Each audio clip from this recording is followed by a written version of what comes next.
નમસ્કાર, આપ જોઈ રહ્યા છો સ્પાર્ક ટુડે ન્યૂઝ। નાના બાળકો સિક્કો ગળવા સહિતના અનેક કિસ્સાઓ ધ્યાને આવતા હોય છે, પણ સિદ્ધપુર ગોકુળ મિલમાં કામ કરતા પરપ્રાંતીય યુવાન કે જેને વહેલી સવારે બ્રશ કર્યા બાદ જીભ ઉપરની ઊલ ઉતારવા માટે ઉલિયા વડે જ્યારે ઊલ ઉતારતા હતા, અને આ વખતે ઉલિયું વધારે પડતું પાછળ ગયું અને અન્નનળીમાં ફસાઈ ગયું હતું। હાજરીમાં જે ફસાઈ ગયું હતું તો હોજરીમાં ફસાયેલા ઉલિયાના કારણે તેઓના પીડા શરૂ થઈ હતી અને તેઓની સાથે કામ કરતા કર્મચારીઓએ તાત્કાલિક સિદ્ધપુર ખાનગી દવાખાને લઈ ગયા હતા। તેઓને એક્સરે કરાવતા જ ઉલિયું અંદર સિટી હોસ્પિટલ ખાતે રિફર કર્યા હતા।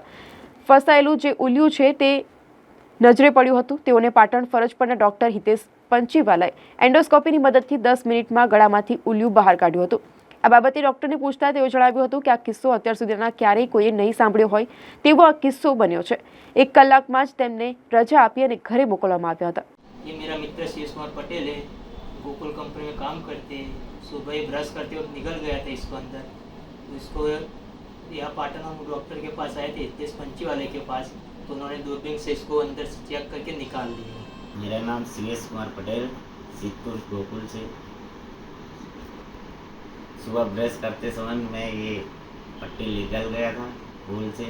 अभी मैं डॉक्टर के पास आया, डॉक्टर ने निकाले, मेरी तबीयत कम्प्लीट। આ સિવેશ છે, એની ઉંમર 25 વર્ષની છે। એ આજ સવારે બ્રશ કરતાં કરતાં ઉલ્લું ગળી ગયેલા, એટલે ઉલ્લું ગળ્યા પછી એમને પેટમાં દુખાવો પડ્યો, તો એ પછી ત્યાં લોકલ ડૉક્ટર પાસે ગયા, તેમને એક્સરે કરાવ્યો। તો એક્સરેમાં આપ જોઈ શકો છો કે આ જે ટંગ ક્લીનર છે, આ ટંગ ક્લીનર આપણને પેટમાં હોજરીમાં દેખવા મળે છે।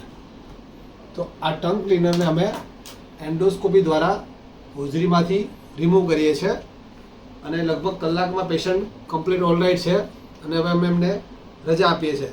તો મારે એ જાહેર જનતાને જણાવવાનું કે તમે જ્યારે આ ટંગ ક્લીનર કરતા હોય, બ્રશ કરતા હો અથવા કોઈ પણ વસ્તુ મોઢામાં નાખો તો ખાસ ધ્યાન રાખવાનું કે આપણે બાય મિસ્ટેક એને ગળી ના જઈએ, અને જો ગળી જવાય તો ગભરાવાની જરૂર નથી।